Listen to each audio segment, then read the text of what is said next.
सुप्रभात विद्यार्थीगण, आज हम हिंदी के अंतर्गत पाठ 8 लेंगे जिसका नाम है गुलमर्ग की खिड़की से एक रात। इसके लेखक है मोहन राकेश। सर्वप्रथम हम लेखक परिचय देख लेते हैं।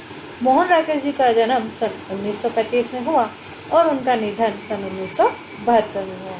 मोहन राकेश का जन्म जालंधर पंजाब में हुआ था। इसे अंडरलाइन करेंगे, जालंधर पंजाब में हुआ था। इनके पिता व्यवसाय से वकील थे, इसे भी अंडरलाइन करेंगे, व्यवसाय से वो क्या थे, वकील थे। परंतु उनके साहित्य में बहुत रुचि थी, अतः राकेश को बचपन से ही घर में पर्याप्त साहित्यिक वातावरण प्राप्त हुआ। इन्होंने हिंदी तथा संस्कृत में एमए तक की शिक्षा प्राप्त की और तत्पश्चात डीएवी कॉलेज जालंधर में हिंदी विभाग के अध्यक्ष के रूप में अध्यापन कार्य किया। कुछ समय तक इन्होंने सारिका कहानी पत्रिका का सफल संपादन किया, इसे भी अंडरलाइन करेंगे, और बाद में स्वतंत्र लेखन करते रहे। कहानी लेखन के साथ साथ इन्होंने उपन्यास और नाटक भी लिखे। इनकी प्रमुख रचनाएं, इसे अंडरलाइन करेंगे, इंसान के खंडर, नए बादल, एक और आदमी आदि कहानी संग्रह तथा अंधेरे बंद कमरे, न आने वाला कल प्रसिद्ध उपन्यास है, इसे भी अंडरलाइन करेंगे। इन दोनों लाइनों को अंडरलाइन करेंगे। आषाढ़ का एक दिन, आधे अधूरे तथा लहरों के राजहंस इनके प्रसिद्ध नाटक है। मोहन राकेश मूलतः एक सफल कहानीकार तथा नाटककार है। अब देखते हैं आगे हमने लेखक ने इस पाठ में क्या लिखा है। गुलमर्ग की खिड़की से एक रात परिवेश से लिया गया है। इस यात्रा वृतांत में लेखक ने गुलमर्ग के प्राकृतिक सौंदर्य का स्वानुभव विवरण प्रस्तुत किया है। अब यात्रा वृतांत किसे कहा जाता है? यात्रा वृतांत उसे कहा जाता है यदि व्यक्ति बाहर से घूमकर आता है और वहाँ कि जो उसने अनुभव किया है उसे लिखता है, उसे यात्रा वृतांत कहा जाता है। इसमें कवि गुलमर्ग गया है और वहाँ के बारे में उसने लिखा है।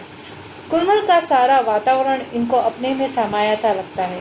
गुलमर्ग की एक रात का अकल्पनीय सौंदर्य इनसे भुलाया ही नहीं जाता। अब हम इस पाठ का सार देख लेते हैं। जब लेखक पहली बार गुलमर्ग जाते हैं तब वहाँ उन्हें कुछ आकर्षक नहीं लगता। वहाँ बस एक खुला सपाट मैदान और देवदार वृक्ष के घने घने झुरमुट दिखाई देते हैं। लेकिन जब कुछ महीनों के बाद वह गुलमर्ग में रहते हैं तो उन्हें अपनापन लगने लगता है। उन्हें लगने लगता है जैसे वह भी वहाँ के सपाट मैदान का एक हिस्सा है। वहाँ के प्राकृतिक दृश्य उसे अपने में समाये से लगते हैं। लेखक कहते हैं कि गुलमर्ग में रहने के बाद जब व्यक्ति वहाँ से विदा लेता है तो उसे अपने आप से बिछड़ने जैसा अनुभव होता है। अब आगे लेखक गुलमर्ग के प्राकृतिक वर्णन करता है। गुलमर्ग में हरियाली की भरमार है। नीचे हरी घास है, लाल लाल छतों के ऊपर हरियाली है और वृक्ष तो ऊंचे ऊंचे वृक्ष है जिसके कारण आकाश है वो भी कैसा दिखाई देता है, हरा लगता है। हरियाली के बीच नए नए रंग के फूल देखने को मिलते हैं।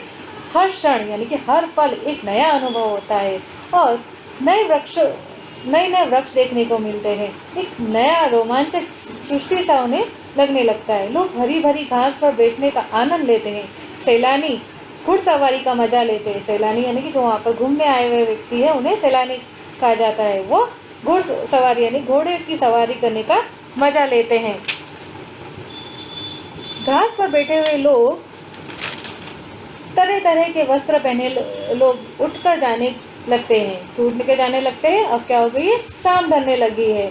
हरियाली कुहासे में ढकने लगती है। हरियाली है वो क्या होने लगती है, कुहासा यानी कि कोहरे में ढकने लगती है। मैदान पर अंधेरा छाने लगता है। धुंध में पगडंडियां पतली पतली बाहों जैसी लगने लगती है। पगडंडियां यानी लोगों के लगातार चलने पर अपने आप जो रास्ता बन जाता है उसे पगडंडी कहते हैं। क्यों ऐसा हो रहा है, धुंध में जो लोग हैं लगातार आगे चलने लगते हैं और वो कैसा लगने, पतली पतली रास्ते जैसे दिखाई देती है। अब इसके आगे लेखक ने सुबह का वर्णन किया है। सुबह जैसे सूरज निकलने पर पूरा दृश्य ही बदल जाता है। आकाश में बादल सैर करते नजर आते हैं। भेड़ों और बकरियों के रेवड़ों यानी कि बहुत सारी भीड़ से पगडंडियां भर जाती है। रात की खामोशी चहल पहल में बदल जाती है। आपने देखा जो रात का जो उन्होंने वर्णन किया है वहाँ पर बाद में एकदम खामोशी हो जाती है, लेकिन सुबह होते ही वहाँ पर चहल पहल होने लगती है। आगे लेखक एक रात का अविस्मरणीय अनुभव बताता है। एक रात लेखक अपने होटल की खिड़की में खड़ा था। दूर सामने से एक बरसती घटा यानी कि बादल उसकी ओर बढ़ती जा रही थी। लेखक चाहता था कि वह घटा उस तक पहुंचकर उसे अपने आप में समेट ले। हवा तूफानी थी और बादलों की गर्जना यानी बादलों की आवाज के साथ बिजली भी चमक रही थी।